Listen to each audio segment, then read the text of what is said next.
Shavuot.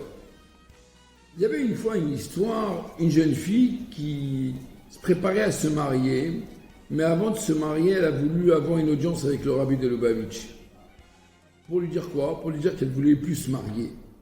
Pourquoi? Car elle était coléreuse, non patiente. Et dans ces cas-là, elle n'a pas voulu faire souffrir à son nouveau khatan.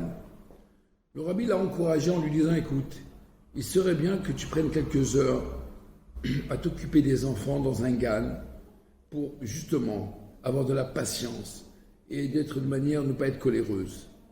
Et comme ça, tu vas t'habituer doucement à pouvoir mieux te marier. Finalement, elle s'est mariée avec le jeune homme. La paracha de cette semaine, la paracha est mort. Nous parlons sur la mitzvah du Homer. Nous savons très bien que le Homer nous permet à nous de nous préparer justement au mont Sinaï pour arriver avec des traits de caractère beaucoup mieux pour pouvoir recevoir la Torah. Car on ne peut pas recevoir la Torah en étant avec des traits de caractère qui ne sont pas toujours adéquats aux valeurs du judaïsme. Alors, la Torah, lorsqu'on nous dit qu'on est sommes le 5e, le 10e, le 15e ou le 20e jour, ça ne veut pas dire qu'on est en train de compter les jours qui manquent, mais c'est plutôt les jours que nous avons déjà comptés, le travail que nous avons déjà fourni.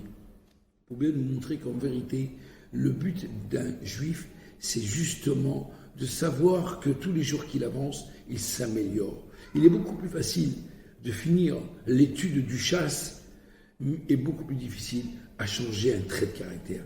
Donc en vérité, le rôle d'un être humain sur cette terre, c'est surtout avant tout de changer son trait de caractère. Merci beaucoup, Shavuot.